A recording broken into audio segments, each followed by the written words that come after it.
The Descendents are the most important punk rock band of all time. Boo!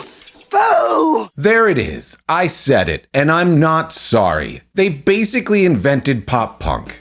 They ruled the underground in the 1980s. The 90s and 2000s made them stars. They've managed to evolve and stay fresh for 6 decades, and they continue to show the world how it's done. Greetings, people of YouTube. Welcome back to Pick the Bass.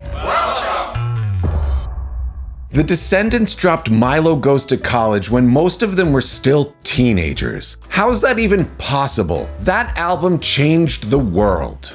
Without the Descendents, there would never have been bands like Blink-182 or NoFX. There would be no Fat Records. The world would be serious and boring, and I wouldn't have a tattoo of Milo wearing a party shirt on my leg. Today's video is going to be another long one. I'm bringing my friend Mur back to help me review and tier list the Descendents' 8 full-length studio albums. Come party down with us as we discuss our favorite tracks, facts about the band, and useless information about ourselves. Let's do this!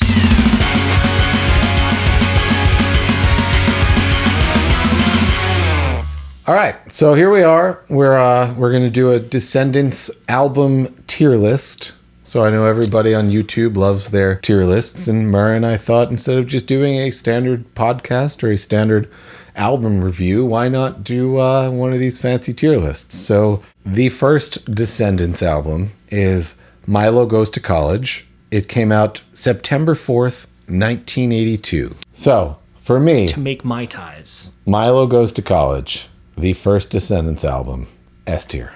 S tier. Oh yeah, S tier. S tier. So for me, Milo Goes to College.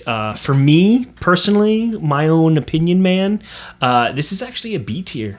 B. B tier. Wow.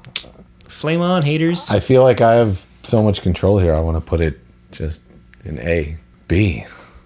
Man, that hurts. For me, S tier, written and recorded mostly by teenagers. Tony Lombardo, the bassist, was like 20 years older than them. So he's like 35. Yeah. But you have to remember that these are teenagers. And it's at a time where the stuff that we think of, you know, like Green Day doesn't exist, Rancid doesn't exist, NoFX doesn't exist. None of this stuff exists. At best, you know, maybe they had heard like Bad Religion or Black Flag or something. But other than that, the main punk rock that they would have heard at this point was really like Sex Pistols and the Ramones. Yeah, and I think... So it's such early days. And even a lot of that early stuff wasn't even really punk rock. It was just straight punk. You know, just fast, angry beats and thrashing guitars, and there wasn't a lot of the rock aspect to it yet. I would disagree so hard in saying that Sex Pistols or Ramones fit what you just said. Well, I mean, I think that they are more rock than punk. Listening to Nevermind the Bollocks, it's a rock album, man. It's barely punk. And the Ramones are just surf tunes. The Ramones absolutely faster and heavier. Is surf punk. Yeah, no, for the sure. things that you're talking about, I think, come up at about the time that the Descendents are starting. Sort of like the sweet spot between like 81 and 87 is when all of the like fast, angry punk stuff that the real angsty stuff like doesn't sound really good. It's not being necessarily played really well. It's not necessarily coming out on big labels or recorded by the band's not great. The producer, the engineer is just hard, fast. You know, it's kids doing kid stuff, and all of that stuff to me ends up spinning off into what hardcore becomes. All.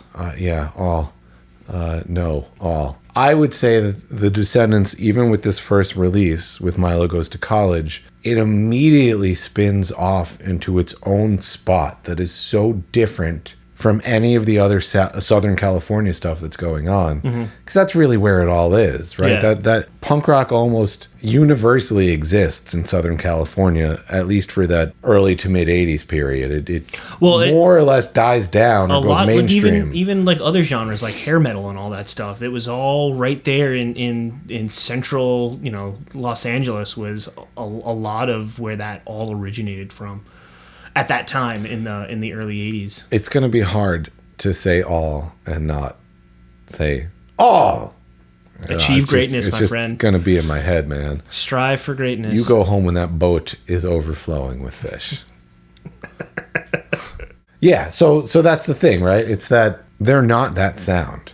Yeah. I could dissect it as much as I want, but just saying they're not that sound totally works. They're not that sound. Yeah. So right off the bat, the Descendents are a totally different style of band than all the other stuff. Yeah, and I feel like with that first album, they didn't really know, where they truly fit yet, and they were still trying to figure themselves out. And you can see that in some of the differences between, tracks and how like some tracks were very, very different and more, traditionally like hardcore punk rock. And then you had some that, had like melodies and harmonies and stuff like that, like Suburban Home. As you see throughout their discography, they grow into what I feel like their sound really was. And like you had said, they're like 15, 16-year-old and 35 kid. Well, but I mean, yeah. Tony Lombardo did do a lot of the writing, but I mean, a lot of it also, the majority of which was Dave and Bill. And the two of them at the time were like 15, 16 when they first started playing and writing these songs. And by the time they're like 18 or so, when they, record and put out Milo Goes to College, because Milo was going to college. Who's Dave? The original Frank. Did I say Frank? I don't know why I said Dave. He looked like a Dave. You caught me off guard there. Frank Nevada. Yeah. Rest in peace, my friend. But yeah, so Bill and Frank writing these songs initially, when they were homies, still teenagers and stuff. And then, only a few years later, they're barely about to enter their 20s when they put out this record. They still lacked a lot of the polish that they eventually, grow into and develop as musicians once they really understood not just themselves, but like what they wanted to sound like. All right, I'll go with that. So to what you just said, I think one of the big things about the first album specifically, but it sort of just permeates through the rest of their music, is that the Descendents have never had a core songwriter.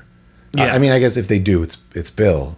Only because he's the only one that's consistently been there from the beginning. Well, if it's the Descendents, Milo as well. If you want to pretend he's not a founder because he wasn't there like when they were for like the first like couple of months or whatever it was, if that. But I mean, he was. He just wasn't. He just wasn't singing. He didn't play anything. He didn't. Yeah. Whatever. The big thing is, you mentioned Suburban Home. That's Tony. I know. Yeah, that Tony wrote that. And then whatever you just said, it's like the Frank songs are for sure all the ones that are way more intense and noisy in punk rock. Like Parents. It's Parents. It's just angry, screamy song. But all the sort of louder, angrier, more punk rock songs are all Frank. Bill Stevenson, he basically just writes surf songs. Yeah. It's just surf music with vocals that is played in a punk rock style. I think that Milo, while he doesn't do the most writing, and it becomes more apparent as they go, but he's like steering the ship because he's sort of the centering thing where it pulls all these different things together. Well, I mean, he's literally the one that gives voice to the words that the other guys pen down to accompany the music that they write. He's the one that really sort of. I mean, on this album, Frank wrote a lot of the vocals, a lot of the lyrics rather, because before Milo was the singer, Frank was the singer. So a bunch of these songs, and Bill writes lyrics too, but they're so weird. The way they write songs is so weird. I know. It's not any one person, even with that. But I guess if there is a point, it's that on this first album, they had not all learned how to write together yet. Yeah. So you got a bunch of different styles trying to be smashed into a thing. Whereas, we'll talk about it later, but as you go on, especially once you add Stefan and Carl, they all learn how to write Descendents songs together. And that's where the magic really happens, is when they all understand. Because I'm familiar with the people in the band, having watched Filmage and all the other stuff, what everyone's stuff is. So, if a song is about divorce, that was probably Carl, because so much of his songs are about divorce. It's obvious that the song about the dad is Bill's song. So when you're listening to them, you can tell by the lyrical content probably who wrote the song. Yeah. No, 100%. But other than that, as they go on, the songs all really mesh together super well. Whereas on this first album, it's this, I'll call it a mess, but in a good way. It's this mess of songs that very clearly are not. Yeah, no, I would even go as far as to consider that sloppy punk rock. Not, and I don't mean that in like a negative, connotative way or anything like that. Dude, I mean, it's a product of the time too. Exactly, absolutely. So we got to get into why we put them in this tier. We went over when it was released, written and recorded by teenagers. I think that's important to note, just because this is one of the most important punk rock albums of all time. One of the most groundbreaking punk rock albums of all time. It still sounds incredible. It still sounds, sonically, it sounds really good. Yeah, no, it holds up. And the performance is really good. So like when I played drums, I played drums all the time, and I always jammed to other people's tunes. Sometimes when I get into older stuff, I think that I wonder if I'll be able to play this, because they probably didn't record to a click. Even going back to something like this, it's still in time. Yeah. Like, to think that these crusty teenagers that had no knowledge of music were so good that they were playing in time, because they're great players. Yeah. So even though they were 15 or 18 or 20 or whatever, they're still great players, right? That's not something that you get better at. That's like an inherent built-in thing. Yeah. So Bill was playing in time because that is how Bill hears timing. Yeah. That's one of those things that always blows me away. I do that with Operation Ivy as well. This idea that these are just kids recording music. The fact that it's so good was just... Yeah. It just happened that way. And to think that they were able to play in time, like all the little kid bands that we played with when we were little kids, maybe one of them was good out of like a dozen or more than that. So to get a band that is that good is so rare. Yeah. And the Descendents take a while. Well, they actually start really well and then sort of flounder a little bit before they reach their final form. Mm-hmm. But to think that Milo and Bill, being two of the best performers in punk rock, are just dudes. Kids, dudes hanging out. Food. Incredible. That's... it's I won't compare them to the Beatles, but it's that thing. It's like, how the hell do these people all exist in the same place? Would you say they're the punk rock Beatles? No. So in Filmage, I think Dave Grohl calls them the punk rock Beatles. I know. That's why I mentioned it. I don't remember who the other person was, but I think it was Joey Cape actually called them the punk rock Beach Boys. Oh, yeah. That's a stupid thing to say. There's no way that any of this makes sense. But I'm a little more comfortable with them being the punk rock Beach Boys. But if we're talking about pre-Pet Sounds Beach Boys. Okay. I'll allow it. I just think they fit more of that vibe. Vibage. Sure, vibage. But if you have to imagine that they are important on a level, then 100% for punk rock, they're the Beatles or the Beach Boys. No, I would agree. I think that most people think like Ramones, Sex Pistols, Clash, and they should all be thought of in this Beatles and Beach Boys way, but I think it should be Ramones, Sex Pistols, Clash, Descendents. Without the Descendents, it doesn't matter that those other bands existed. Punk rock would be 100% different. No, without a doubt. So, once again, kids writing and recording this stuff. It's incredible because even these kids, as they get older, can't compare to this album for decades. That's amazing. It's the birth of pop punk before anyone knows what pop punk is. Like whatever pop punk is, it's because Milo Goes to College. Without Milo Goes to College, you're not getting Dookie, you know? That wasn't a Descendents. What a spoof fun joke. sentence. Without Milo, you ain't getting Dookie. Not necessarily the first iteration of the Milo character, because it was something that they had been doing in high school for fun, but to the world, Yeah. it's the first time anyone sees the Milo character.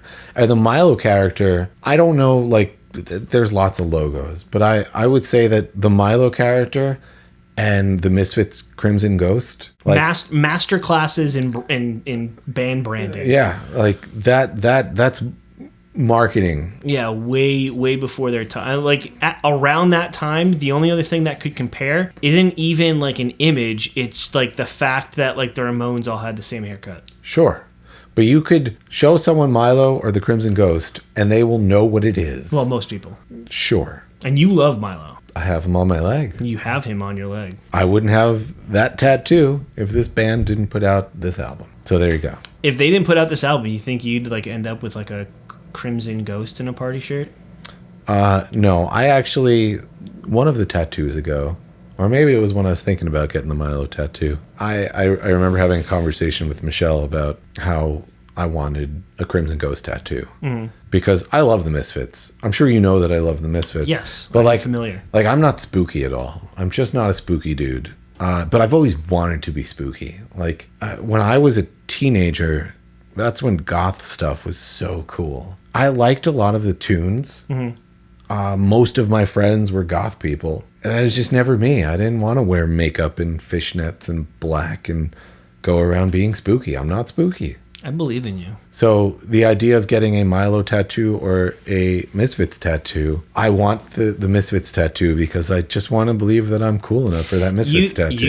You should do the Crimson Ghost in a party shirt on the opposite leg. Make it not spooky, and then that's how it's truly you.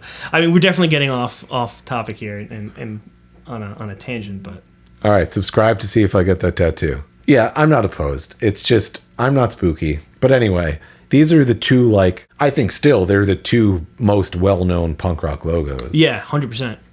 They're just brilliant marketing. It just sells itself. Everybody knows Milo, and this is where it comes from. Yeah. Something that we were talking about earlier. It's a weird album because Milo sings in a different voice. Milo, as he gets older, his voice cleans up a lot. Yeah. It's not that he is bad at singing at this. He's just singing in a very different style. As the Descendents progress, Milo becomes a much different singer. So it's interesting to hear this album and hear that this was his take on singing then, and to understand that he's almost like WWFing it, right? This is like his wrestler voice. Yeah. That's talent, man.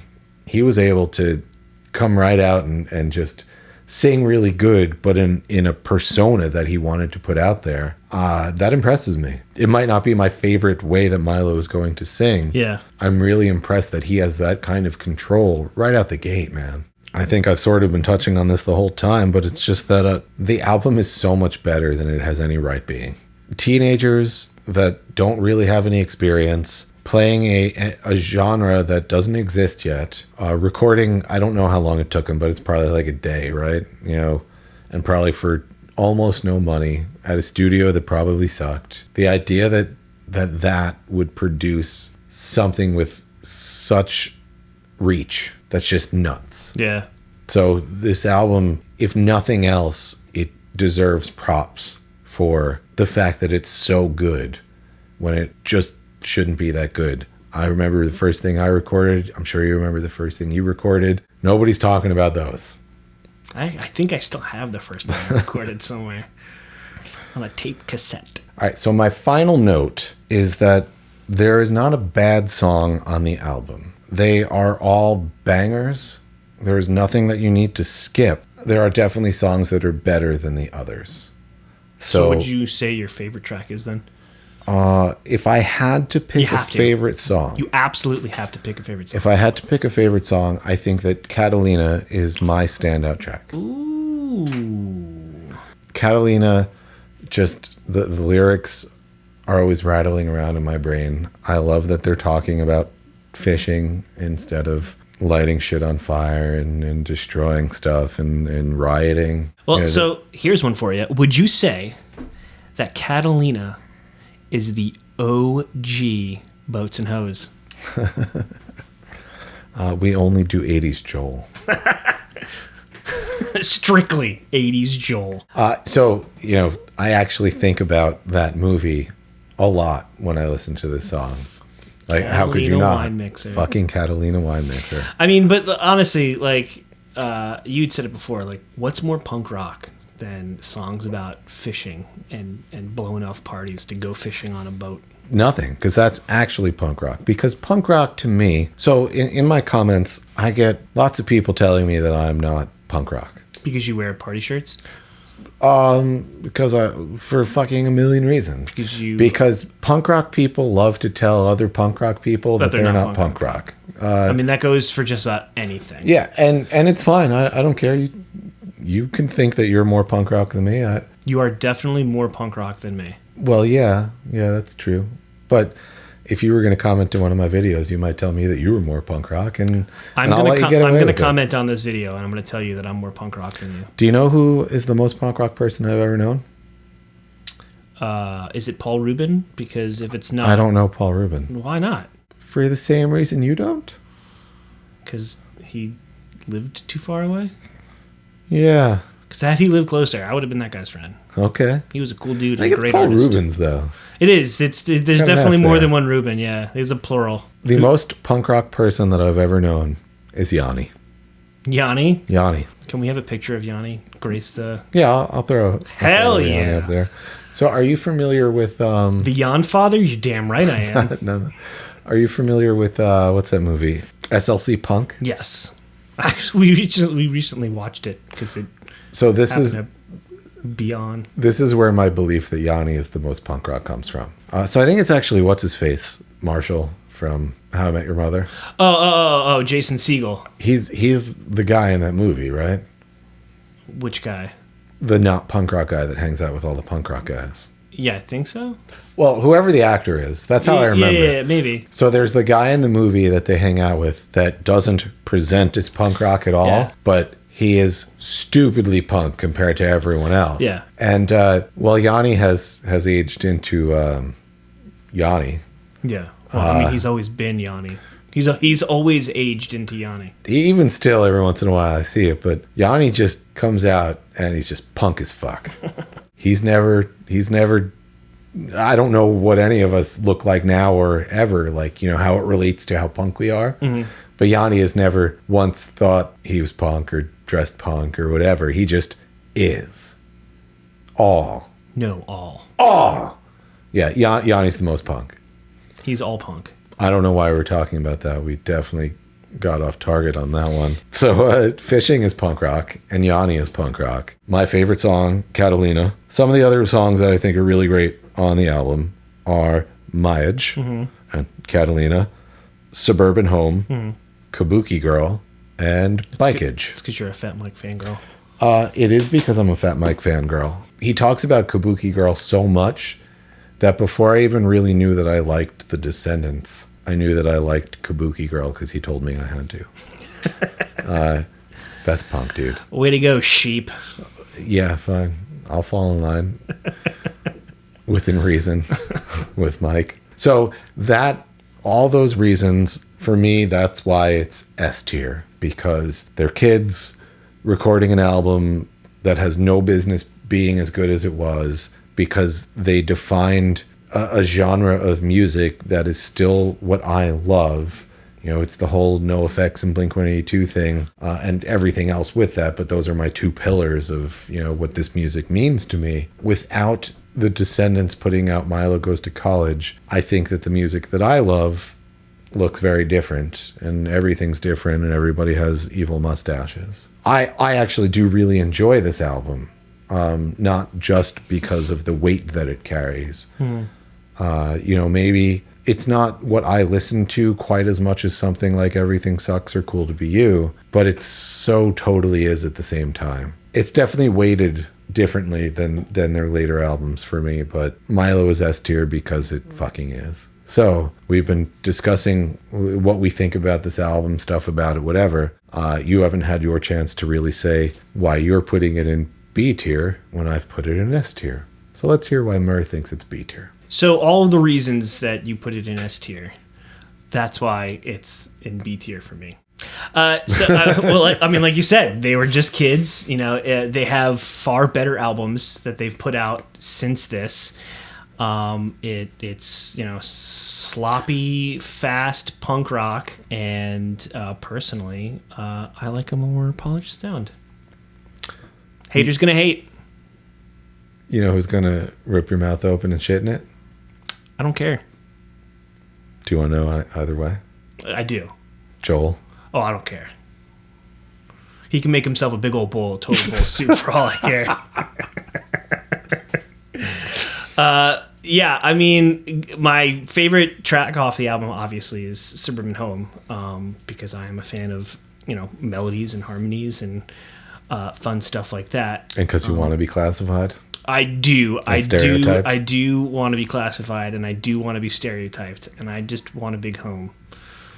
Suburban home. Yeah, the dream still exists. It does. It absolutely It's a little bit harder now. No, it's a lot harder now. Let's be as real as we can. It's a lot harder now. If I hadn't bought my home in 2019 before COVID, I don't know that I would have anything outside of a box made out of cardboard.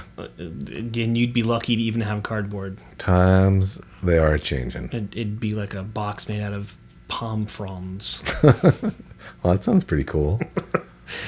No, but they're like not here though. Shitty palm fronds. Well, but like if it's in Hawaii. No. It's like in Patterson, New Jersey. Oh yeah, pass, dude. So yeah, that's why it's B tier for me, because quite frankly, they've got better albums in my opinion. I didn't feel I needed to weight it, kind of like how you weighted it for all of those reasons. I understand and I respect why you did, but you have a different connection to this kind of music. Absolutely. So. Absolutely. I look at this, well, not quite the same, but so NoFX, who I will just talk about forever and ever and ever, they have like 1 million albums. In maybe more of a way than the Descendents. Mm. They kind of sort of sound like the same band over all those decades of albums. Maybe I'll give you a little bit, yeah. But so for me with NoFX, and you're not going to know really any of the albums, I don't think, but you go from S&M Airlines, I think came out in 1989, all the way up to their last full-length double album. If you try and pretend that those two bands are the same band, they're not. But if you just imagine sort of like the guts of it, right? The core of what makes NoFX, that's really apparent on S&M Airlines all the way through until the end. Yeah. I like S&M Airlines. They have albums before. I think they have at least 2 full-length albums, or maybe just the one, Liberal Animation. Anyway, they have some stuff before S&M Airlines, but that's really when they're kids and when they're playing this kind of like early 80s sort of shit-ass punk rock. Shit-ass. But from S&M Airlines all the way through, they maintain this core of, this is what West Coast skate punk sounds like. Mm-hmm. Yeah, I'll give you that. And that's what does it for me. But that sort of side quests the idea that's why. Does Everything Sucks and Cool to You, does that sound better? Is it better than Milo Goes to College? Yes. But is it very clear that right away this is that band? Also, yes. Yeah. That's pretty cool. All right, well, Mur did B tier and he's wrong. I did S tier and I'm right. Let's move on to the next album. Agreed, disagree. Their second album, I Don't Want to Grow Up. I don't. I feel that way too, but unfortunately, my knees disagree. So this is released May 15th of 1985. It's the year I was born. This was actually like... I was 4 years old. This was like a couple weeks after I was born. Wow. So were you on it, or? Yeah. I'm on like the, 4th and 7th track. Wow, that's pretty cool. Just screaming as an infant. So let's put it into our tiers. and then talk about it. Yeah. I'm going to put it B tier. Mur's not going to be allowed to do that. Interesting. Oh, is it my turn? It's your turn.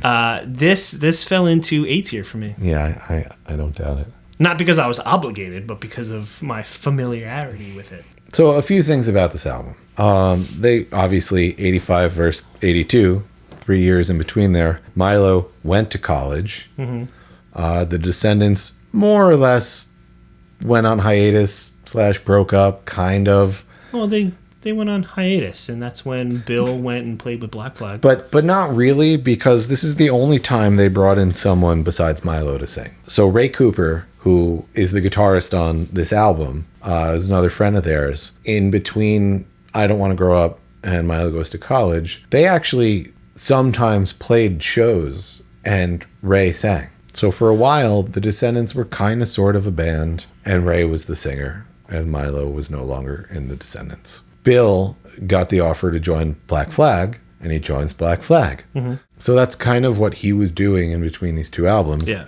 And you've just watched Filmage, so you have all this information in your head as well. What happens is, him and Milo, they're buddies, right? So Bill is writing songs while he's in Black Flag. Yeah. And he realizes that they're not Black Flag songs. Yeah. He's hanging out with Milo. He's like, I got these songs, but I don't think they're Black Flag songs. I think they're Descendant songs. And Milo's like, well, shit, dude, we got to record them. And so they get back together to record their second album. Frank doesn't come back. So now Ray is the new guitarist. And they take it in a very wacky way. They take 2 weeks to learn the songs and record the songs. Didn't Tony also leave around the same time? No, Tony is on the album. Oh no, he leaves for the tour. And so did Ray.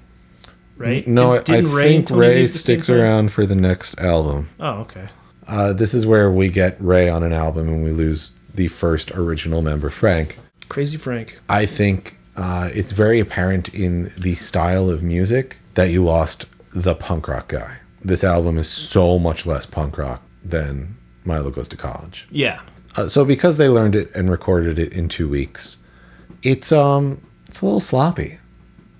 It sounds like they wrote and recorded in 2 weeks. It's not good or bad, it just is. Whereas Milo Goes to College, while they might have been much younger when they were doing it, the flip side is these were songs that they had been playing together For a while. Some of them for years. Yeah. So they're just so much more familiar with the material. They had really worked it out. Whereas these songs, they say themselves that after they recorded it, they got so much better at the songs. They definitely could have benefited from maybe spending some more time learning how to play these tunes. Still, I would say that songwriting-wise, with the exception of losing that edge that Frank had, it's still very much the same band. Oh, yeah. So while the recording might be a little rough compared to the first album, it's so apparent that this is the band that does Milo Goes to College. This is still that version of the Descendents. Like the first album, Milo Goes to College, I would say that I Don't Want to Grow Up also has no bad songs. There's nothing that you have to skip. You could just let this album go, and it's fucking great. However, I think more so than Milo Goes to College, for me, this album has a very clear divide on really great songs and songs that are not bad. So, unlike the first one where it's pretty even, this one starts to get that divide where they're really putting out their great stuff and then songs that you can listen. Like, you don't have to skip them, but there's no way that they are Suburban Home anymore. Yeah. I think that the standout tracks for this album are the first track, Descendants. That song is just badass. I Don't Want to Grow Up, Can't Go Back, Silly Girl, and my favorite song on the album, Good Good Things. So as I say that Good Good Things is my favorite song on the album, I will also say that Drain's cover of Good Good Things is the best version of Good Good Things. Oh, yeah, we had talked about that before. So I really like the Descendants version. I've obviously known it a lot longer than the Drain version. But holy shit, did they just absolutely grab everything the Descendants did with the song and just made it even better. The reason that I would put this in B tier, it's not S, because it's not the best. I guess we both agree that it's not the best. It's not one that I listen to that often. Like, while I can listen to it front to back, I just don't really all that often. When I want to hear songs from this album, I almost always end up just listening to Drain. That didn't exist back in the day, but at this point now, when I think about this album, I'm like, oh, I should listen to that album. Mm-hmm. I think about listening to Good Things. And when I think about listening to Good Things, then I think, oh man, Drain's so cool. And then I put on Drain, and then I forget that I was trying to listen to The Descendents. So that is why, for me, it is B tier. Let's hear why you think it is A tier. Well, it's simple. All right. Because it's better than Milo Goes to College. So A is better than B. So it just makes sense. My favorite track off the album is Good Things. I mean, hands down, it's the best song off that album. With, in my opinion, Silly Girl being like a very, very close second.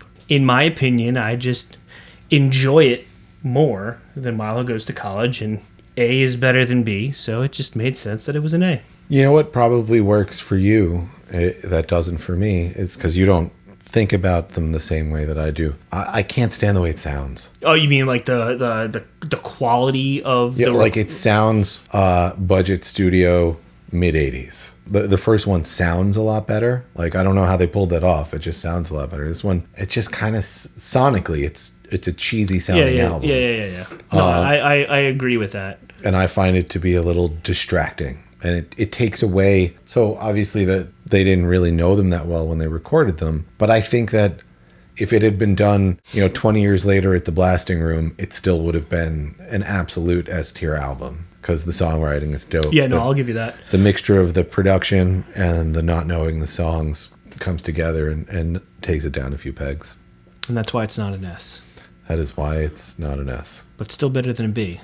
And Milo Goes to College was a B. I mean, unless you're right, and then it's a B. Yeah, that's what I said. Milo Goes to College is a B. No, to be fair, a B+. I'll give you that. All right. The next album, their third release, Enjoy. This was released in 1986. I could not find when in 1986 because I think it was released on SST Records, and I guess nobody cares about that stuff anymore.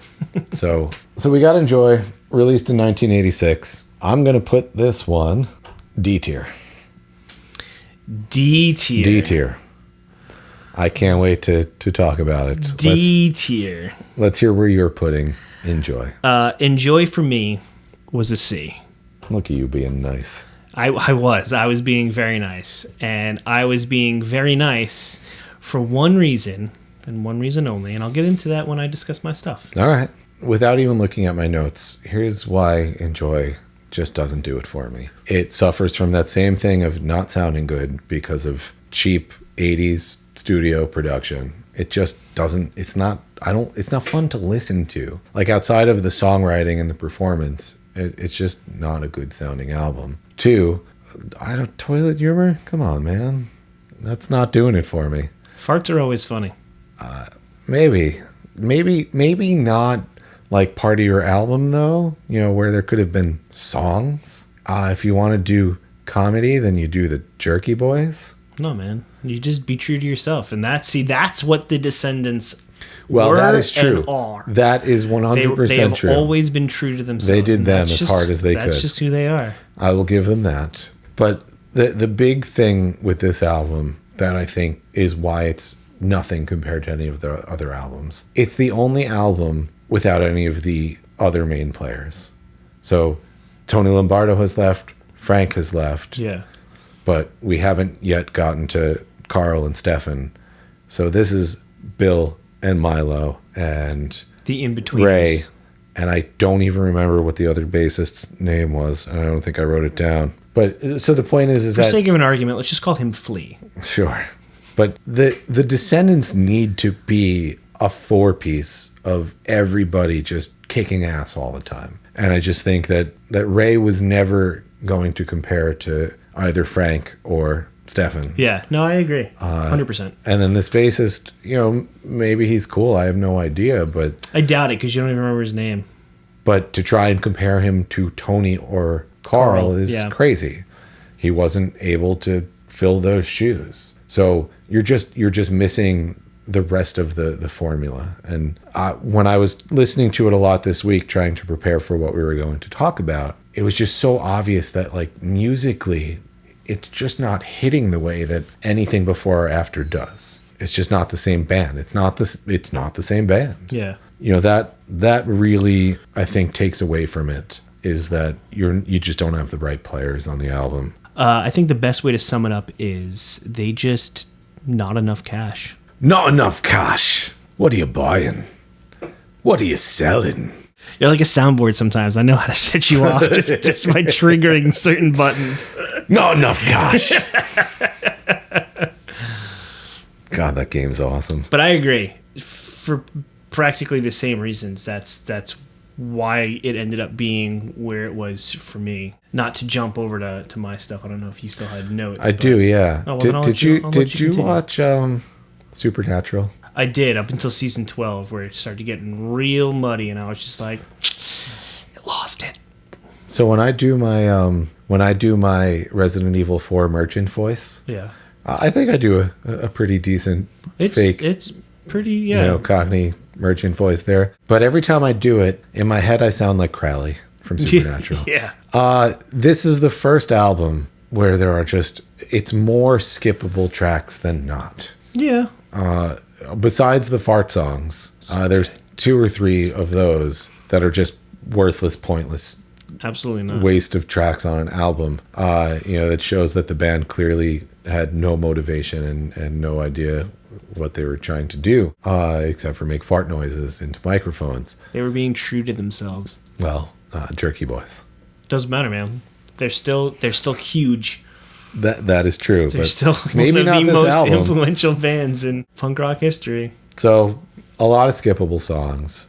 Even the not fart songs are just not the best. And fart songs are dumb. Now let me phrase it this way. Would you feel the same way if Blink-182 had tracks where it's just the two of them farting into the microphone in the studio? Or if it was like legitimately them, like the sound of one of them pissing into a urinal, would you still feel the same way? I love that song. Wait, are you fucking with me, or do you know that there is... I know. Okay. The Descendents went too hard into it.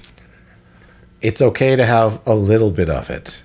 You do your toilet humor thing or whatever. This sounds like I'm not going to repeat the quote, but this sounds like a quote from Tropic Thunder. Yes. But you do it and then you move on. The Descendents went full Andy Kaufman and just wrote it as hard as they could. And that's too much for me. So would I like it if Blink-182 did something like that? Yes. But it's because Blink-182 would never go all in. But what if they did? Then I would probably get tired of it and skip it. It's just not my jam. So to me, there's only one standout track on this album. It's the only reason I ever go back to it. Mm-hmm. And it's Wendy. And that's a Beach Boys cover. And of course, that's going to be the one that I love. But the Descendents being surfy and good at harmonies and all of that, the Descendents were built to cover a Beach Boys song. They absolutely nail Wendy out of the park. Fucking great tune. Great the way they play it. Great the way the Beach Boys played it. It's not quite the same as like how the Drain version of Good Good Things is so much better than the original. I wouldn't say that the Descendents did Wendy better than the Beach Boys, but they did it differently than the Beach Boys. So it gets to live in its own space. Now, how do you think Wendy would have sounded had it been Descendants like true form with Stefan and Carl instead of Ray and what's-his-face? So the thing that's going to make Wendy what it was for the Descendants, I think, wouldn't matter who the bassist and guitarist were, because that surf thing comes from Bill. True. No, yeah. So that would have been the same no matter what, and then the vocals come from Milo, and so the surf vibe and the vocals are what makes the Beach Boys, at least that era of the Beach Boys, and so that was still present in this version of the Descendants. So I don't think that would have changed that much. It would have just allowed for greater musicianship had it been either of the other versions of the Descendants. Right on. So Wendy, I think, is the only standout track. But if I had to pick other good tunes from the album, I think that Kids is good. Hurtin' Crew is good. Sour Grapes, I know, is really popular. But I don't think it's that great. But it's still one of the standout tracks from the album. And then the song Cheer is also quite good. But the only song that I ever go back to is Wendy. If I made a Descendents greatest hits, I don't know that I would even put Wendy on it, but if I had to pick one from each album, that would be the song from this album that deserves to live on. It's D tier for me, not because it's a piece of shit, even though there's all sorts of poop jokes on it. It's not like the worst fucking album of all time, but it's definitely the worst Descendents album of all time. And what makes it D tier the most for me is that I don't ever want to listen to it. Every single one of the other albums stands a chance of me, well, most of them I listen to all the time, but I'm not going to listen to Enjoy unless I have to. So that's why it has to be D, right? D is the worst. That's what this is. I'm not going to listen to it. And you know who's going to be mad? Joel. So that's why it's D for me. Let's hear why you thought it was slightly less shitty. It would have, I mean, I don't really have to go into detail, but it would have been D. The reason why it wasn't, and it was slightly less shitty, is for the reasons that you put it in D. It's because I, a man of good humor taste, do appreciate a good fart joke. And more importantly, I respected the fact they stayed true to themselves no matter what. You know, they kept riding the joke, and you know, to some, yes, it can get old very quickly. But I love the fact that I now have a giant Descendents playlist with all of their songs on it, and I can go jamming out to basically any of their monster hits, and then immediately the next track that follows while I'm driving down the highway is just over 2 minutes of nothing but toots into a microphone, which just cracks me up every single time. And that's why it just squeaked just slightly over that D line into a C. And my favorite track, just like you, is also Wendy, with Sour Grapes being a very close second. All right. Well, because Sour Grapes had that like anthem-y feel to it. You know, you didn't really need to know much of the words other than just sour grapes, and anybody can pick that up very, very quickly and just chant along. You know, If Sour Grapes had been written with either of the other guitarist and bassist, it would have been phenomenal. Oh yeah, it would have been a much better song for sure, but it wasn't. It sounds like a Descendents demo. Yeah. You know, like somebody wrote a song, did it in their studio to bring to the band to have them work it out. Yeah. Yeah, the writing is good on that one. Yeah. It's just, it needed the two other people in either direction that they didn't have. I bet it's a banger live. Oh yeah, I'm sure it's a lot of fun. I've only seen the Descendents once. That was a few years ago at the Punk and Drublic Festival in Asbury Park. Oh, nice. It was awesome. It was at the Stone Pony, the outdoor stage. Oh, okay, the summer stage? Yeah, really cool. All right, so it was face to face. So there were like more bands, but probably the last three bands, but the bands that I remember because they're the only ones that I knew. Face to face, Descendents. the Descendents, and NoFX. Nice. So awesome. It's a pretty good lineup. Very good. Not as good as when I saw Punk and Drublic in Mesa, Arizona. That lineup was nuts. That was NoFX? Yeah, that's a given. It was Authority Zero. Oh wow, okay. Bouncing Souls, who I don't give a shit about. Okay. Way to get pissed off the internet because I said that. Lagwagon, Me First, and NoFX. You mean Spike? Back then it was still I know.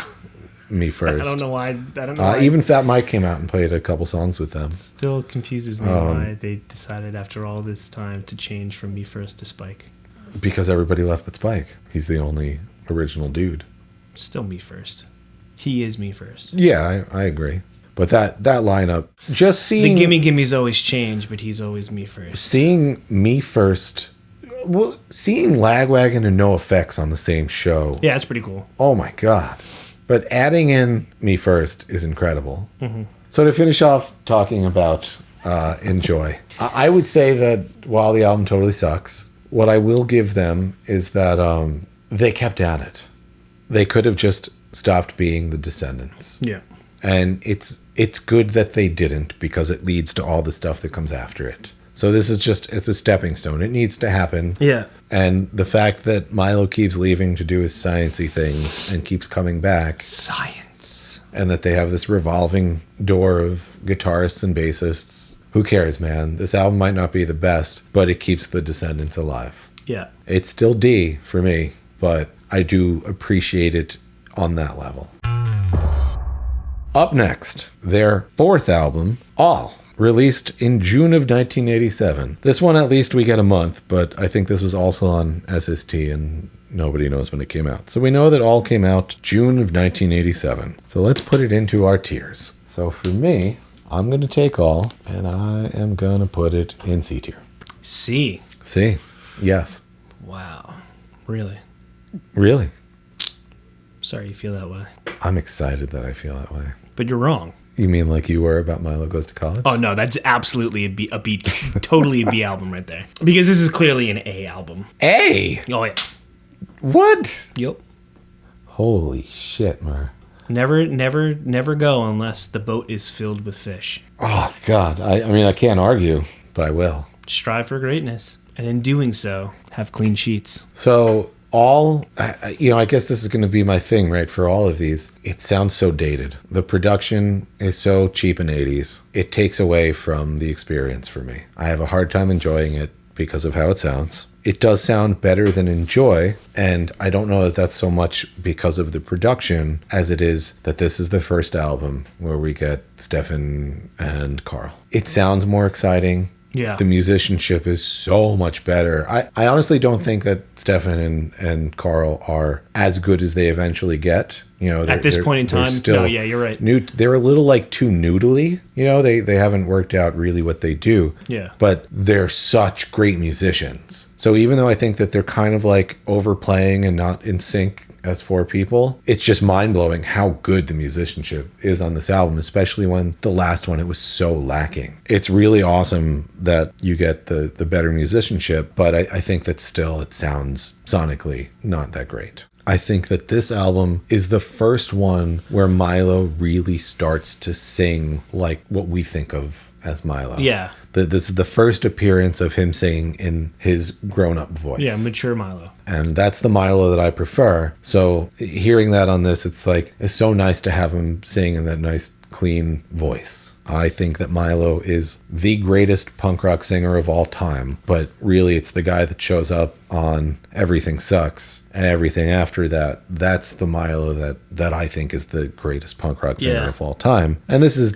it. This is when he first shows up. He's not quite there yet, but he makes an appearance for sure. The problem I have with this album, more than anything, and I have this problem a bit with Enjoy as well, but I didn't mention it, is that whether it's metal or punk rock or whatever, Southern California at this point in the 80s, you just get this like party metal sound to everything. Everything sounds like it's being played in the background of Bill and Ted. Like just imagine the way Bill and Ted are dressed and the music that's going on in the movie. It's just like, I don't know. It's just this fucking like a couple of Wild Stallions party metal sound that I just don't care for. And so that really cuts through on this album. You get a lot of that Bill and Ted sound. I love Bill and Ted, obviously. But not their sound? No. You are not a Wild Stallion? No. That's a shame. No thanks. This also, I think, while extremely better than Enjoy, still has a good amount of songs that I just have no interest in ever listening to. None of them are like terrible. If they play through, I'm not going to be upset. But there's like the one song that's like classical kind of guitar. There's like a lot of 3/4 stuff. There's the 2 All songs. You don't have to skip them. They're 5 seconds, but there's a lot of stuff where it's like, I don't need to listen to this. If I can't get to the thing to change it, I'll survive. But it's just not doing it for me. The obvious banger on this album is Clean Sheets. 100%. Clean Sheets. So not only does this album first give us the proper Milo, but Clean Sheets is the same band that does Everything Sucks and Cool to Be You. It's earlier. They haven't sorted themselves out as much. The Yeah. production isn't as good. But in that songwriting, you can hear that's like if they had recorded Clean Sheets with Cool to Be You, it would blend with that album perfectly because it's the same exact songwriting. I absolutely agree, yeah. So that to me is probably the most exciting thing about it is that, this is a rough period for me. These 3 albums are just not my favorite Descendents albums. So to get a song that is foreshadowing what to me is the best period of the Descendents, man, I'm down for that. Sign me up. That's the best song, but some of the other songs that I think are really good on this album, Coolidge, Van, and Camage. Van is a stupid song. If it was farts, it would totally suck, but it's not farts. But it is totally Bill and Ted. It is that party 80s metal sound, but something about it does it for me. Here, in my van. It tickles you in places you didn't know you could be tickled before? I don't know. Because of the bass line? I think maybe it's just the bass line that... Well, the bass lines on this are incredible. Because it's Carl shows up and because he's the best. He's a finger player. All. Now, before we get into my stuff, before I forget, so on the mention of Carl, prior to this, every bassist they've had played using a pick, and Carl does not. Correct. Carl only finger plucks, picks. It's plays. finger style. Finger style? That's how you say it. So Carl only finger blasts. And I know you are not a fan of finger blasting. No. So like how does that jive with you with all of their albums moving forward? So knowing that that's how he plays. I prefer, and it's not necessarily that I don't like fingerstyle. It's that with punk rock, I think that using a pick is just, it sounds better. It works better with the style. Mm-hmm. Fingerstyle, it's just very, by the nature, it's very percussive. I think that with punk rock, like it's not supposed to be like doom ba doom ba doom ba doom. It's supposed to and just the way that you get those rhythms, they can't be done with your fingers. So when fingerstyle punk rock players are really doing that thing, it just doesn't sound the same. It's not fluid. It's more, I don't know, staccato or some shit, right? Because it's more like drums than it is guitar. So would you say that if Carl had played that with a pick instead of using finger blasting, do you think it would have sounded better? No. I think that Carl is an exception. So there are at least 2 of my favorite bassists. Carl is a dyad in the force of bass playing, is what you're saying. Carl and Eric Wilson from Sublime, 2 of my favorite bassists, both fingerstyle. Is he the one that's like super MAGA now? In Sublime? Yeah, isn't there one of the Sublime dudes? It's like a big red hat. I don't know, but I'm gonna just ignore this. Okay. But the thing about Carl that works so well with him playing fingerstyle is that he locks in with Bill's drumming so much. Mm-hmm. And I don't think that there is any other drummer and bassist combo that I can think of that is in sync that hard. But also, look, Carl is amazing. Yeah. Having him play fingerstyle, if you changed it to a pick, it changes the way that he plays. And I don't want to change the way that he plays because Carl is amazing. So sometimes you're allowed to do your thing and get a pass because you're fucking awesome. So as a bassist, when you play Descendant songs, how do you play them? I don't know that I've ever played a Descendant song. Really? Playing drums, when I try and play along with Descendant songs, I suck at it. On drums? Yes, because, and I'd imagine I'd have a similar problem with Carl. They have a really weird vibe. It's very like bouncy and swingy. I tend to do really well with stuff like NoFX or what's his face, Steve-O from Sum 41 or Dave Grohl or Pat Wilson from Weezer. Or Animal from the Muppets. No, because people that play more like drum machine style, like zero groove. Robotic. Very robotic. That's how I play the drums. So I follow that much better. Whereas like Beatbot 5000. Yeah, Bill plays so loose and so vibey. He's incredible. Yeah. But it's just so different from how I perceive rhythm. And I think the fact that Carl and Bill sync up so well probably means that I would have a hard time playing like Carl. So I just had a thought. Sure. Do you think the line from Airheads, I ain't farting on no snare drum, you think that was inspired by Bill Stevenson? I'm down, man. Hendrix was God. He wipes his ass with his record contract. I love this guy. Rex, what are you doing?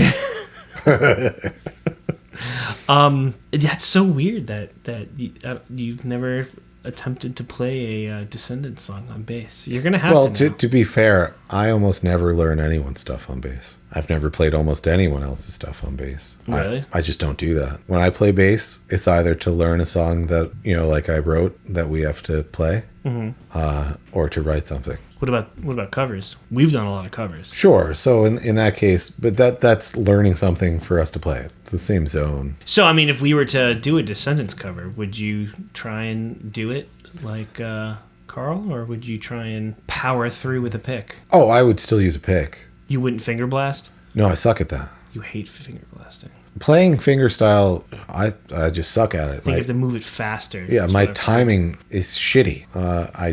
I'm not good at it because I've never put the work in, or maybe I just suck at it, or both. Like for me to play a simple song with my fingers would be not great. So to try and then go, even with a pick, trying to play Carl stuff, he's phenomenal. I'm not bad, but I'd have to bring it to play Carl with a pick or with fingers or anything. Yeah. So to imagine me trying to be good enough to do that with my fingers, like I'd have to sit down and spend months learning how to use my fingers first before I could even think about trying to play a complex bass line with my fingers. First, I got to be able to go doom, doom, doom, doom, doom. Because I can't. Because I suck at using my fingers for bass. Gotta up your finger blasting game, my man. Yes. Apparently. So I think we got through all the reasons why I have put this in C tier, but we have not gotten through why you have put it in A tier. Well, it's quite simple, my dear Watson. Because it's better than Milo Goes to College. Oof. I mean, it to me, it is. It's better than Milo Goes to College, and Milo Goes to College was a B, so this has to be an A. But like for a lot of the same reasons that you've already touched on, like how this is the first time, we're hearing Descendants in their final form with Stefan and Carl, and how Milo's voice has matured and grown, and he's using it like a scalpel now instead of like a dull, rusty spoon. For all of those reasons, I just felt that this was such a strong, obviously not their best album, but a much stronger album than the prior ones. And as you had said, this is the one that sets up Everything Sucks and Cool to Be You. Yeah, this is the Phantom Menace. It is, and you can hate Jar Jar Binks all you want, but he's in the movie. He's not going anywhere. You can't do anything about it. It's better than Milo Goes to College. He's also a Sith Lord. Oh, 100%. He is Darth Plagueis. Awesome. Deal with it. Clean Sheets. I think I'm having a stroke. Yeah, my favorite track was Clean. I mean, it's an amazing song. There's no one that has ever listened to that album and not if you thought say that anything Clean other than Sheets was the Clean best song. Sheets, something you might have a brain tumor the size of a golf ball in your head. Or you're a message board basement troll, and you're going to leave us a comment and say Why not both? that we're not punk. If you like Clean Sheets, you're not punk. I don't know. I don't like bed bugs, man. So I'm always opting for Clean Sheets. A few jobs ago, I used to have to work this conference that we ran for all of our clients. We would rent out a hotel that also had all these conference rooms and then a big room and whatever. So one of the years that I was there, when I got to the hotel, I got up to the room, and Michelle turned me on to this when we were, early 20s. Anytime we go to a hotel, we check the bed to make sure that there's not bed bugs. Well, yeah. Especially when we were traveling in Europe, like on our honeymoon and whatever, that was a big deal, because they, at the time at least, they were worse with it than we were. I think now we're pretty bad. So I got to the hotel for our convention and checked the bed for bed bugs, and there was questionable material on the bed. They claim it was like dirt or whatever. Was it like a milky substance or? No, It was brown. I didn't have a. Did it black smell? light. Did it smell nutty? So anyway, I saw what I thought could be bed bugs. I told them. They said it wasn't bed bugs, but changed everything. Someone was just eating like brownies and got some crumbs in the bed before you got there. And then they filled the mini fridge with booze for free. Nice. It was awesome. So every time you go to a hotel, tell them there's bed bugs. After sprinkling some. I've never brownie tried crumbs. it again, but I'm just realizing now that You heard it here first. Anytime you go to a hotel, take a small bag filled with chocolate crumbs. or of some just sort, say there's bed bugs. and just sprinkle them on the bed, and then tell the front desk that you have bed bugs. And You don't then need pour any the chocolate evidence. crumbs. You just need to say it, and they're like, "Oh shit, get that guy booze." So that's how you get free beer. Sweet. The Descendents' 5th album, Everything Sucks, released September 24th in 1996. This, finally, we have a release date for because it came out on a real label, Epitaph. Let's put this into a tier. I would hope that we're going to match on this one, Mur. No, we're not going to. No, we're not going to. God, you suck.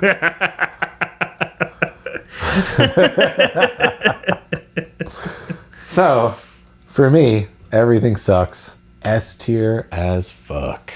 S? S. S? S. Poser. I'm not punk. I've been told over and over. Disappointed. Good. This was a B album. Jesus Christ. I mean, to be fair though, for the longest time I couldn't decide whether this was A or if this fit into B. And ultimately, after listening to it a bunch, it just, for me, because this is my opinion, don't get your panties in a twist, it just all kind of blended together a lot, with only one track really standing out Oh my God. among all the other ones, like for me. So that's why I was like, you know what? I don't want all of my tiers to end up just being the same across the board, with the exception of like 2 albums. There are like half a dozen 40-something-year-old men watching this right now that just died. You should probably go check on your kids. Well, they can't. You killed them. It's their fault for not checking on their kids and watching our video. My first comment that I wrote down for this album is all caps with an exclamation point. It says, Oh! "Fuck, this album rules." That's how much I like it. I wanted to make sure that I remembered that I liked it enough to say, "Fuck, this album rules." All caps. This is the first real modern Descendents album. You've got the full band, and they are all kicking ass exactly how they continue to kick ass. But you also get a side quest of the return of Frank and Tony. Oh, yeah.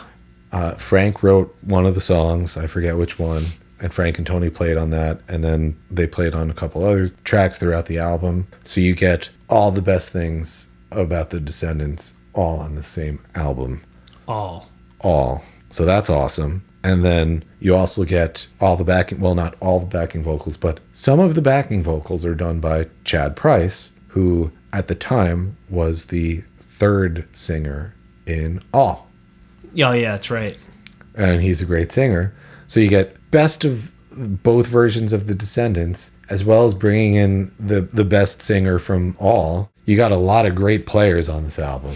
Maybe that's why it felt a little muddy to me. Well, that would be your problem with the first one, too, is that it was too scattered, I suppose. I find this album interesting because, they're back now, and it's the 90s. I think I said when it was released, September 24th, 1996. Now we've got Lagwagon and NoFX and Blink-182 and Green Day and fucking whoever.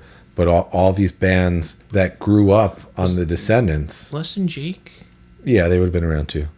Yeah. Okay. I wasn't sure if it was... Most of these 96 or bands 98. are now hitting that point where they're starting to get big. Yeah. Like a band like NoFX is already big. These bands that exist because they loved Milo Goes to College, a lot of them never had the opportunity to see the Descendents, let alone play with the Descendents. And so now the Descendents come back and they're playing the style of music, because their style changes for sure. Yeah.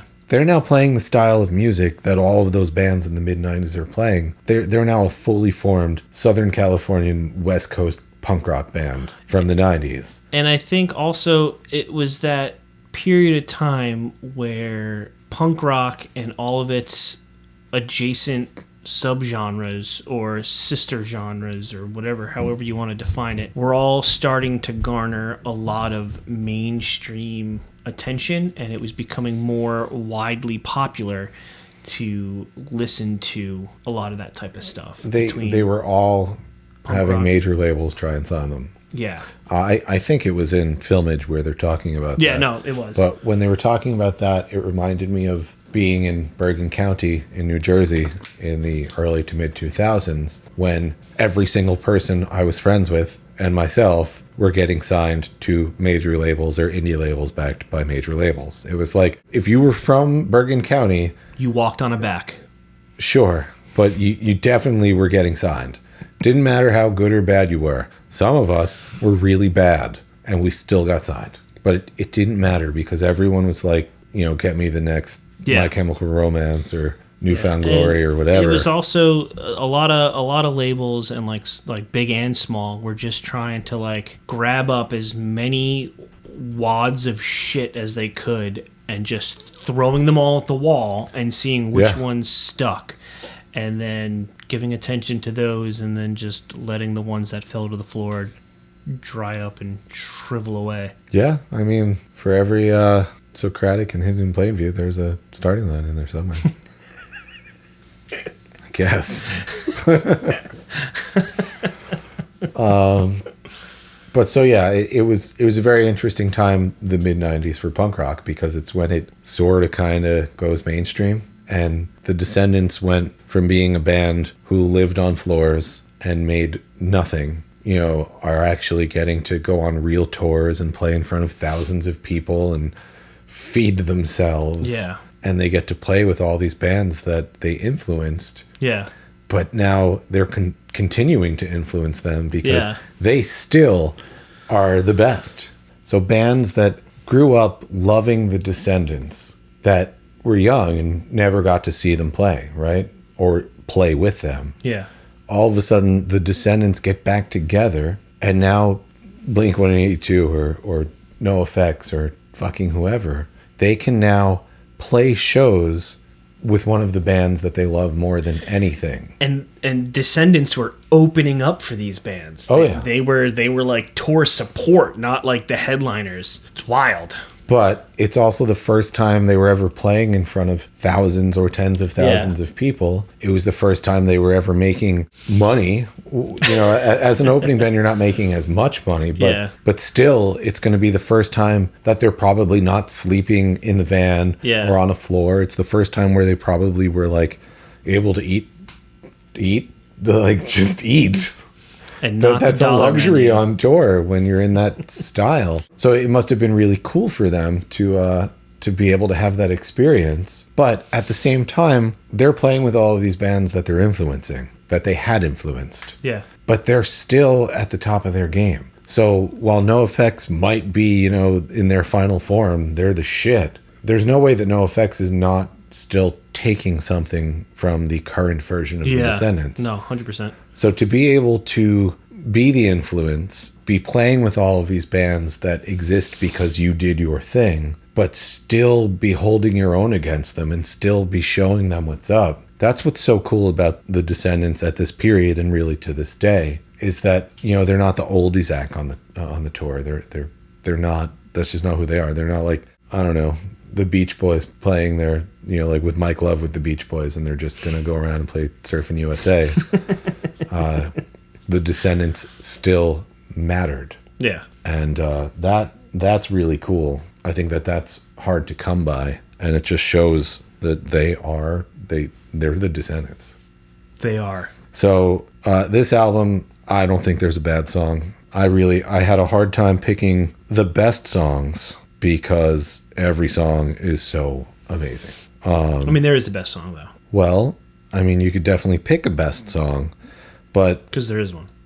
So for me, every song is good, but if I have to pick a few songs that stand out as better than the other great songs, I've got Everything Sucks, I'm the One, Rotting Out, When I Get Old, She Loves Me, and This Place. And if you had to choose just one? If I had to choose just one, You have to. I guess I'll pick I'm the One. That's the right answer. I would also really like to pick When I Get Old. See, and that's funny you say that too, because when I was trying to choose just one, I went back and forth between these two for a long time. And I was like, really like both of these songs a lot, but I'm the One just like by like a short and curly hair that it was just that much better than When I Get Old. That's all the reasoning for me why it's S tier. I guess, it could be A tier and not S tier because I don't think it's as good as Cool to Be You. I know that's a hot take that people are going to shit on me for that one. Haters gonna hate. But I think that Everything Sucks and Cool to Be You are kind of the same album. It's like the same version of the band. I think that Cool to Be You, which we will discuss next, it's just a little more polished, but It absolutely but is. other than that, it's so exactly the same thing.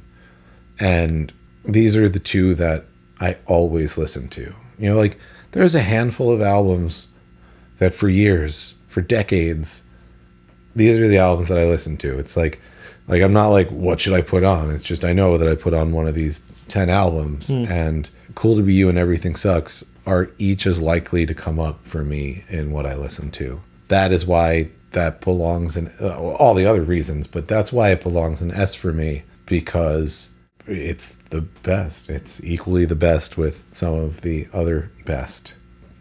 All. That's why. That is why for me, Everything Sucks is S tier. Let's hear why you're wrong in putting it into B tier. Well, I mean, like I said, it was very, very, very close to being an A. And I think I initially had it in an A tier when I quickly first did my first pass. But I started to nitpick when I realized that pretty much I only had 2 tiers. And I needed to kind of like space things out a little bit more. But it just, to me, it just didn't really wow me the way it does for other people.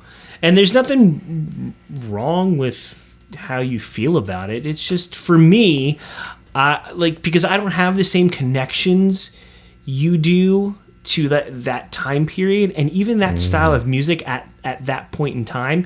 Like, with me, more traditional punk rock didn't become more appealing until later in my life. Like earlier on, when I first started getting into it, I didn't start with like traditional punk rock. I dove right into like some of the more like mid-era pop punk and emo and ska and all that stuff. So like I didn't have that punk rock foundation. For me, that type of music, it still felt like they were getting to their final form. Like everything just kind of sounded the same, but not like where everything was absolutely like a monster hit to the point where it would push it, higher into the tiers. So because of that, that's why I felt that it was just simply a B. All right. I mean, it makes sense. So one, you're 4 years younger than me or something like that? Yeah, 5, I think. So that amount of time, you skip the mid-90s, of that being your formative music time. And it's like, I'm kind of an anomaly. And you don't have, my younger siblings might like stuff that you might not because they had an older sibling. So you didn't have, you didn't have the mid-90s person telling you like, listen to this, it's cool.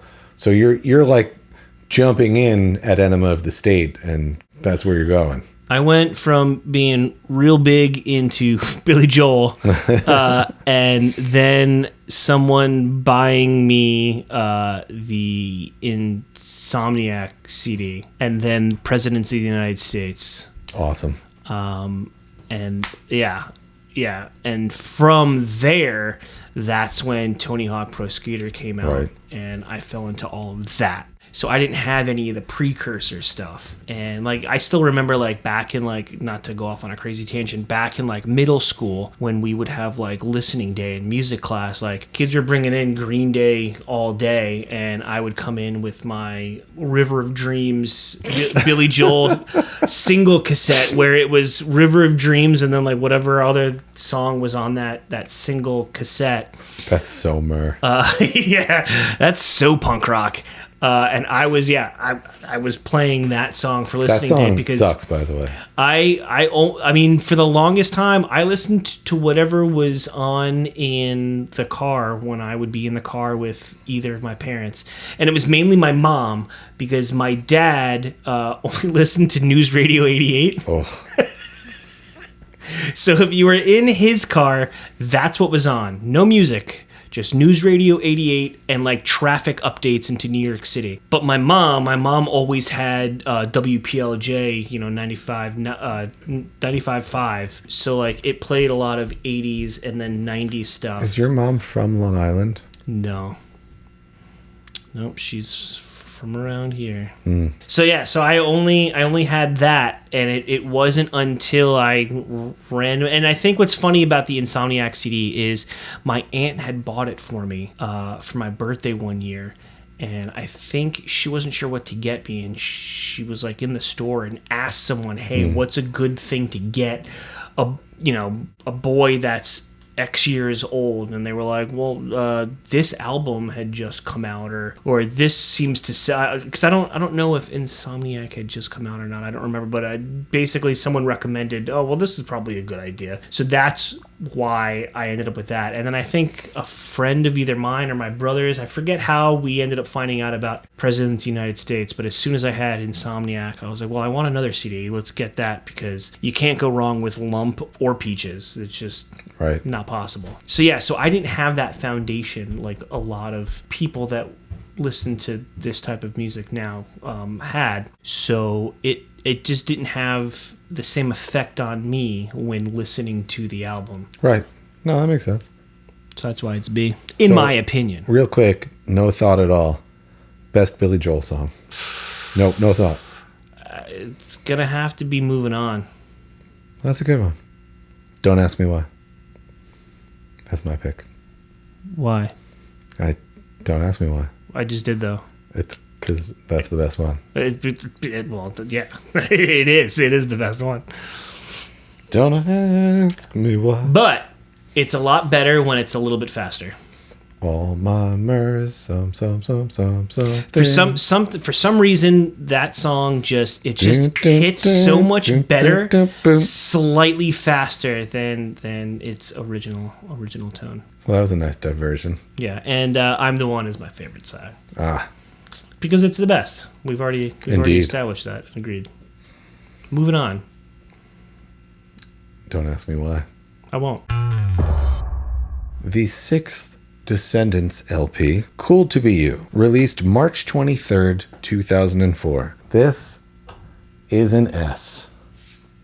Big time. That is correct. Wow. This is by far the best album they've ever put out. Ever.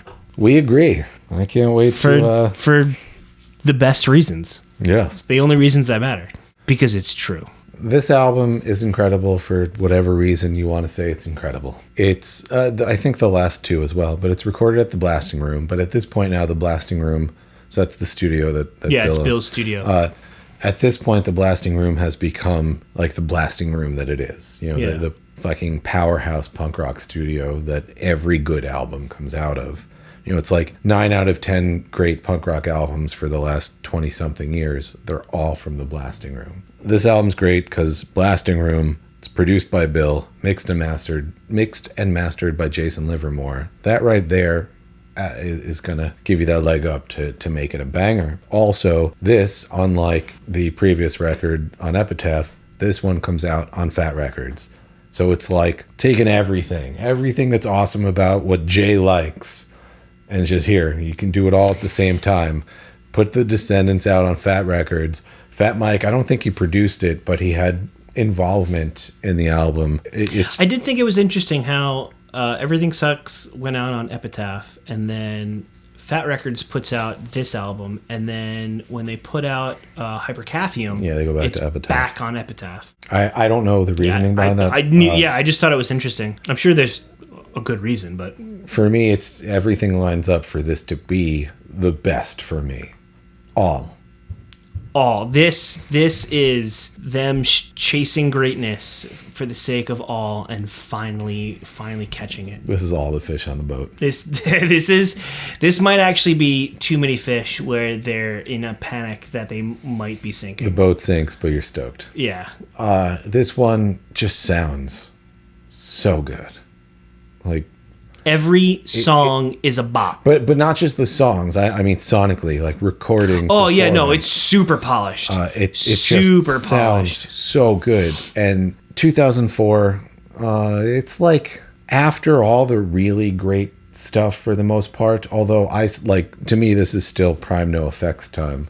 But you're moving out of punk rock and pop punk and moving into emo, where that becomes the thing. So this is like the tail end of... This is also the year that we were in John Connor together. That's true. Well, the year that I had joined John Connor. Well, it's the year it started as well. Yeah. That's what I'm saying. But so that's where we are in the timeline, right? That's when emo is starting to become what everyone does. It's like the tail end of this sound as the dominant sound. Yeah. And I think that the Descendents, while they were always at the top and always killing it, this is really their final form, where they just show that they can do everything that everyone else can do as good or better. I think with this album, their power level was over 9,000. All right. I'll go with that. Absolutely sounds incredible. Obviously, all the songs are phenomenal. Also, Chad Price, the singer of All, does backing vocals again. So really? That's really okay, cool. That's cool. There's no bad songs on this album. There's not even trying to pick the best song on this album is tough. It was because very tough. All the songs. Every song's a bop. They're every single all one the of them. best song. Every single one. I would say that while a lot of people would say that Everything Sucks is Carl's best album, I think that Cool to Be You is Carl's best album. I think Cool to Be You is all of their best albums. Yeah, sure. But specifically, that's like a lot of... So Brian J. Robinson from Wilhelm Scream recently commented on my video about him. And in that, he talked about how he took everything he knows from Carl. Did you just name drop? I guess. I did a video about him and he watched it and commented on it. Nice. Yeah, it was awesome. He's cool. But... You should add a Wilhelm Scream to the soundbite of a Wilhelm Scream. I probably will. But he cited Everything Sucks, and Carl's playing on Everything Sucks as like how his style exists. Like wow, okay. He's just doing Carl and Everything Sucks all the time. And it's more or less true. He really does play just like Carl for the most part. But from Everything Sucks? I think that the way that everyone loves Carl, I think it's more Cool to Be You than Everything Sucks. But I agree. Who are you to tell them that? It's just, to me, as a bassist, as a songwriter, as a listener, as a fucking whatever, I think that Carl plays more like Carl on Cool to Be You than he does Everything Sucks. Yeah. They're both great. It's just that's where he really... And also his songwriting on Cool to Be You, I think really comes way more into, its final form as well. So I didn't come up with a list of all the better songs on the album. No, gun to your head, you got to choose one. I have one. It's Dog and Pony Show. I know. That's the best one. Dog and Pony Show is the best song on this album, even though they're all the best song on this album. And it's specifically just because I think that Milo gives his absolute best performance, just his command of vocals on that song. It's so wide, his performance in his style and different voices and the way that he emphasizes stuff. He's just on fire. I have no idea which one of them wrote that song, but Milo owns the shit out of it. It reminds me of not the same thing, but because I like so many different kinds of music, I often think that Ready or Not, the Fuji song, okay, like when I try and imagine what is the best verse in all of hip hop, it's Lauryn Hill in Ready or Not, because she just throws everything that exists out there. It's good luck competing with this. That's how I feel about Dog and Pony Show. It's just, here you go. Here's the best that anyone can ever do. Try and do better. I want you to try and guess what my favorite song on the track is, or on the track list. Mur's favorite song on this album is the one about farts. Actually, it's about taking a wild dump, but no, it is not Blast Off at Cape Canaveral. There you go. No, my favorite song is One More Day.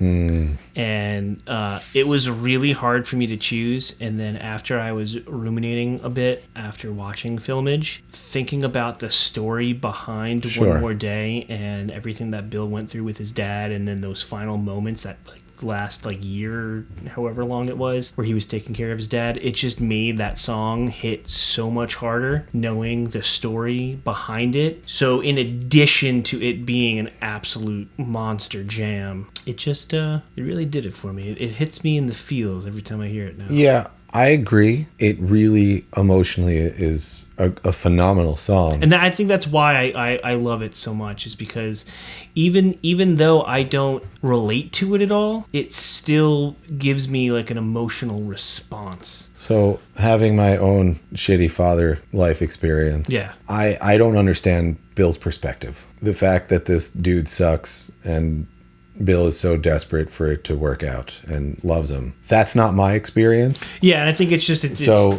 hard different of experience. It's hard to see. It's like when a dog loves you, even though you kick the shit out of the dog. It kind of bums me out that Bill is upset about this, because from my perspective, he shouldn't have been all that bummed that his dad was no longer in his life. It is what it is. It's an interesting take.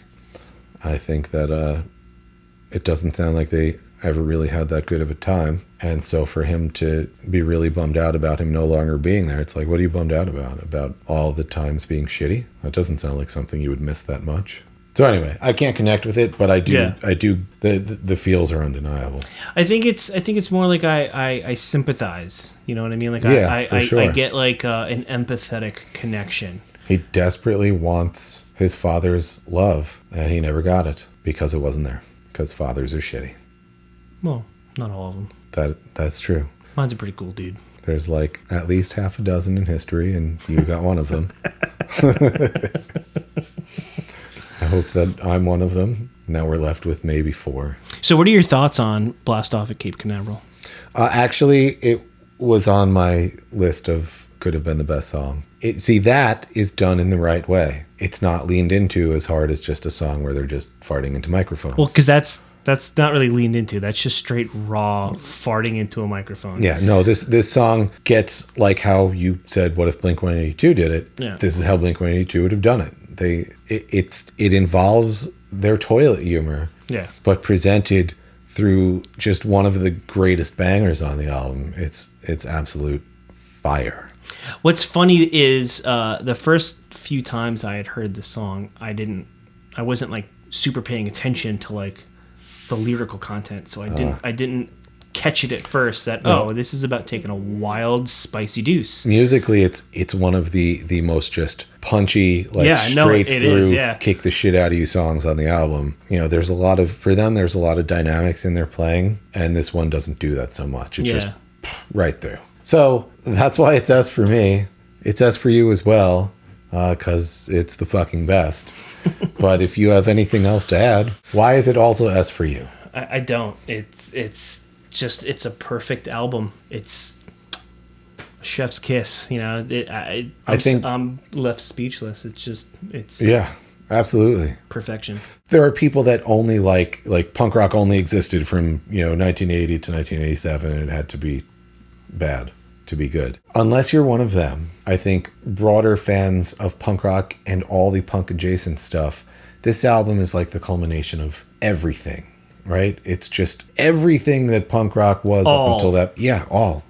No, all. And that's why. It's the bookend. And like I said, after this, emo really takes over and the music scenes all change. So this is it. This is finishing on a high note. Everything led up to this album. Yeah. Oh, I actually had a note. I just remembered, oddly enough. So as I kept listening to it more and more and trying to pull out different things, it was only recently, and I've been listening to this album a lot over the last year, and only just recently I started noticing, this is again, purely my opinion, but I started noticing that this album has a lot of the same vibes and does a lot of the same things musically that the Get Up Kids do in their album Guilt Show, which also came out this same year. And I just thought that was a super weird coincidence. Because at first, before I realized that the albums came out the same year, I was like, oh, that's cool that the Get Up Kids must have taken influence from this album. That's rad as hell. And then when I looked it up, because I was like, I wonder when that album came out. When I looked up, the Guilt Show came out this same year, and I was like, that is super weird. I mean, it's not the entire album, it's not every single song, but there are a lot of parts of songs that felt the same way to me as some of the more defining parts of that album by the Get Up Kids, which was just an interesting thing that I happened to notice. I only know Something to Write Home About. Well, it's their best album, so that's okay. Something to Write Home About. Yeah. But now that you said that, I'll have to go listen to that album to see if I hear what I you're think hearing. of all of the other stuff that Get Up Kids put out, people will argue that 4 Minute Mile is either their best or their second But isn't best. 4 Minute Mile an EP? So, well, whatever. To me, Guilt Show is like their runner-up to Something to Write Home About. It's very different sounding, Yes. but it definitely hits a lot of the same feels and is very well written. I will check it out. That was my note. All right. The Descendents' 7th LP is Hypercaffium Spazzinate, released July 29th, 2016. So for me, and I bet we're going to disagree on this one too, this is a B. This album is B tier. I concur. Holy shit. I was torn. I almost, similar to Everything Sucks, I almost gave this an A. Yeah, I nearly put it in A. Because I mean... Its high points are as high, but it has low points. Yeah. I feel that it's still very underrated in the grand scope of Descendents. For sure. But like you had said, there's stark contrast between some of the best songs on the album and then some of the others on the album. And that's why it's B. Yeah. It's like we could stop right there. Well, and I mean, we probably could, because the only other thing worth talking about is just the sheer length of this album. It's so fucking long. And that's why, if it had been condensed, Yeah.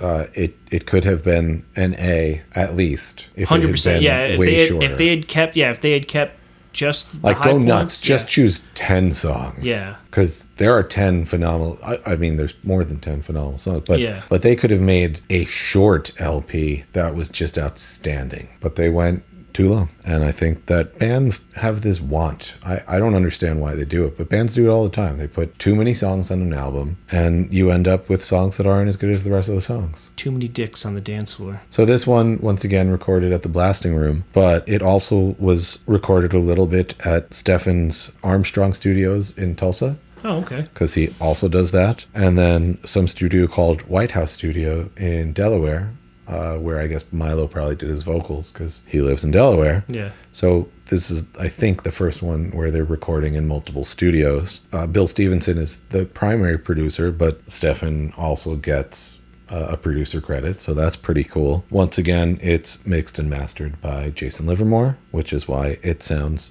so incredible. Once again, we just touched on this. There's not really any bad songs. There's just too many songs. Yeah. It would have been a lot better if they had cut it down. The best songs out of all the songs, we've got Feel This, On Paper, Shameless Halo, Without Love, and Fighting Myself. But if there's one standout, it's Without Love. 100%. I would almost argue that Without Love could maybe be the best Descendant song. It's the most Descendant-y Descendant song. Yeah. And I mean, only a band like Descendants can go from a song like Food is Good to a song like Without Love, or over 2 minutes of farting into a microphone to Without Love, which is wild to think about. Yeah, it's a pretty it's not quite the same as the one about his dad, but it's that same just absolutely tearing at your emotions. It's got a really good music video. Yeah, it does. Fat Mike, Joey Cape, sign me up. You know, there's not like a lot. This is really just an extension of Cool to Be You. There's not a lot different about it. It sounds just like it. This album, I think even more so, seems influenced by Carl. Yeah. It's very Carl driven, and his songs are really great on this album. It sounds like they could have recorded this and Cool to Be You at the same time. And if this had less tracks on it, if you took, not that there's bad ones, but if you took off the ones that weren't as good and just had the super really good ones, you might have an album that was S tier. So for me, that's why it's B tier. Mostly because it's too long. Yeah. I don't listen to it that much because I just don't want to throw on that really long album with all the songs that I don't necessarily want to hear. However, I probably listen to Without Love more than almost any of their other songs. Well, Dog and Pony Show I listen to at least, I don't know, a dozen times a day. And after that, who knows? That's why I love playlisting. See, I mostly only like to listen to albums. Yeah. But then So that's why this one, in anything that I'm going to go digital, through, baby. Well, even with digital, I like the album experience. So I need an album that is, to me, perfect start to finish. So with this one not being that, I'm going to listen to one of the other ones that I think is. So that's why I think it's B tier. Do you have anything to add for why it's B tier? No, it was just too long. I'm definitely going to be listening to it a lot more because, like we've established, like some of those songs are really fucking good, and I'm just gonna not listen to the songs that I could care less about. I think this album totally shows that they are the giants that we have been saying they are. Yeah. Because it shows that repeatedly they can perform on that level. Mm-hmm. For the final, at least for now, Descendents studio album, their 8th LP is Ninth and Walnut, which I believe was the address that they practiced at. Yep, that's exactly what it was. So, let's see how we feel about this. For me, this is an A. This was also a B. So I gave it an A. You gave it a B. That's not so bad. So I think I said it already, but Ninth and Walnut was released July 23rd, 2021. Mm-hmm. Came out on Epitaph. All of the songs were written between 1977 and 1980. Yep. These are all songs that the original members wrote together. I think 2 or 3 of them had been released like way back in the day, different recordings. Yeah, from what I recall, a bunch of them were already like studio sessions that they just never released. They just didn't make it onto an album back then or something. No, that's not. There were 2 or 3 of them that they had released as different recordings. Oh yeah, no, 2 of them were put out, I think, before Milo was even in the band. Right. So everything else was recorded at the Blasting Room in 2002. I will assume Milo wasn't there in 2002, but so we get the return of Tony and Frank, and there is no Carl or Stefan on this album at all. So it's literally the band that did Milo Goes to College is the band that does this album. Yeah. But so at some point in 2002, those 3 got together and recorded all these songs that they had written when they were kids. For whatever reason, they never did anything with it. Until COVID, during lockdown, Milo finally got around to recording vocals. So he recorded the vocals at his house, and then, Bill put it all together. I think at this point, Frank had already died. Yeah. I think Frank passed in 2016 or something. No, I think it was like 2008 or something like that. Okay. Yeah.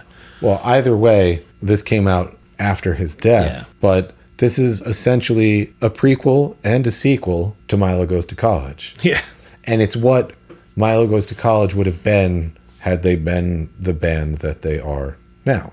Yeah. So it's really interesting that you don't usually get something like that. So produced and mixed by Bill, just mastered by Jason Livermore this time. As I said, it doesn't feature Carl or Stefan. This again, I would say there are no bad songs. This is an album that you could listen to front to back. It's really good. I would say, though, that if I had to choose some best songs that really stand out to me, I would go with Nightage, Mohicans, and Ride the Wild. And then the only song that isn't theirs, they do the song Glad All Over, which is a Dave Clark 5 cover. I didn't know that song until I had listened to this album. Oh, really?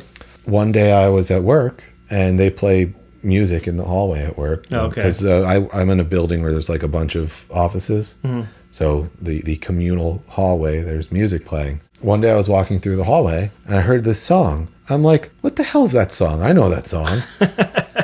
and just the melodies rattling around my brain for hours and hours and hours. And finally I was like, it's the Descendents. But it's not the Descendents. That wasn't them. And so, I Googled and figured out that this was not a Descendants song, that it was a cover. Up until then, I didn't know. So then looking it up, finding out it's the Dave Clark 5, it turns out that was the first U.S. hit by a British invasion band that wasn't the Beatles. Oh, wow. So it's actually a historically significant tune. Interesting. The Descendants actually did it very much the same as the original. It's just better because, recording technology. There's not really a lot else to say about this album. It's really cool to have the original Descendants back together to see what, I wish they had just done Milo while they were there too, so that we could get that all super better. I'm definitely team Carl and Stefan when it comes to the two versions of the Descendants, but it doesn't mean that I don't also love, the version of Tony and Frank. Yeah. And if you had to choose just one song above the rest? On the album? Yeah. Mohicans. Solid choice. Yeah. With Nightage being a very close second. That's it. Right now, that's their last album. I read that they are working on a new album, so hopefully they'll come out with a new album and it'll be awesome, and we'll hopefully it'll be just like Cool to Be You. We'll tag something on there. But so for me, that's why it's an A. I listen to this one actually a lot. So probably I listen to this the most after Cool to Be You. I know that I said that I listen to Everything Sucks all the time, but I actually probably listen to this more than I listen to Everything Sucks. I listen to these three albums a lot, like more than once a week. These are the albums that I'm always throwing on. Yeah. It's A tier for me because it's definitely not as good as my S tier albums. That's what it is. A is slightly behind S. This is slightly behind S, but it's phenomenal. Great album. Really cool concept to time travel like that. I dig it. That's why it's my A. Why is it in B for you? Like you had said, it's not my S. And the way I was thinking about it, I like it better than Milo Goes to College because it's much more polished. Milo's using his modern Milo voice and not his 15, 16-year-old. But you put it in the same tier. Yeah, because I like it better than Milo Goes to College, but I still like Hypercaffium more than I like Ninth and Walnut. But you put that in the same tier. Which is why it's stuck in B. All right. If like Milo Goes to College was like a B- and Hypercaffium was like a B+, this would just be a B. All right. Well, you definitely prefer the new version of the Descendants. I like the more melody driven and more. You want to hug and kiss Carl. I just want to hang out with the guy, like maybe give him a fist bump. See where it goes. Just watch him finger blast. So that's why it's B. All right, that works. We did it. We got through it. So for all of you, we're doing this video now because at this point we're just a little over a week away from going to see the Descendants live in Montclair. I think. Yeah, at the Wilmot. So we figured since we're going to go see the Descendants, why not film this, talk about them, and hopefully release it before the show happens, and then we'll be all jazzed on the day. So super jazzed. Super jazzed. Hands. So Mur, thanks again for coming out. Thanks for having me. I like that we're turning this into a thing. I like to turn things. Yes, steering wheels and tricks.